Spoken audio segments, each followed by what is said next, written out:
Sapi's greatest production. Alors Nadine, vous avez souffert du fibrome utérin, une pathologie qui vous empêchait d'avoir des enfants. Et ce mal est très répandu chez les femmes africaines, mais malheureusement, on n'en parle pas. Est-ce que vous savez pourquoi? Je pense que tout ce qui est lié à l'intimité, on n'en parle pas. Et je trouve ça... Et moi aussi, vraiment, c'était une vraie découverte pour moi quand j'ai découvert que j'avais des fibromes. Et c'est vrai que j'avais posé la question au médecin qui m'avait opéré à l'époque pour savoir pourquoi c'est très répandu dans la communauté subsaharienne, beaucoup les femmes de l'Afrique subsaharienne, c'est assez répandu.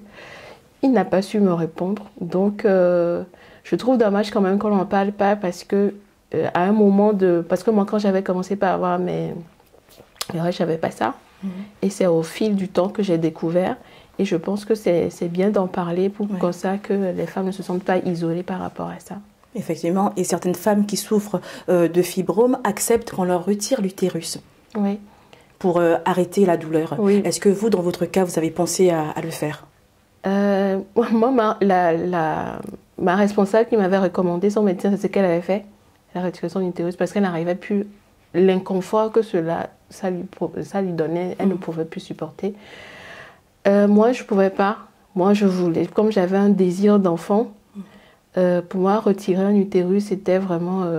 c'était définitif, quoi. Je ne pourrais pas concevoir. Donc, vous aviez quand même aussi de l'espoir que vous donneriez naissance. Oui, c'est ça. J'avais quand même l'espoir. Pourtant, on vous a déclaré stérile. Oui, on m'a déclaré vraiment stérile. Et il y a un document que la dernière fois, je suis tombée dessus en plaçant des documents administratifs. Au fait, c'est l'assurance maladie, lorsqu'ils vous prennent en charge par rapport aux frais liés à l'assistant médical, ils vous mettent 100% stérile. Donc, je traînais avec ça tous les jours pour faire mes examens, pour faire des trucs.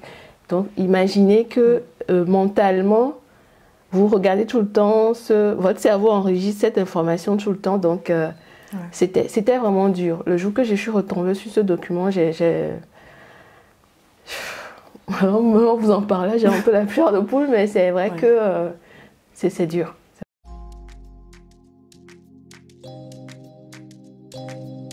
Sapi's greatest production.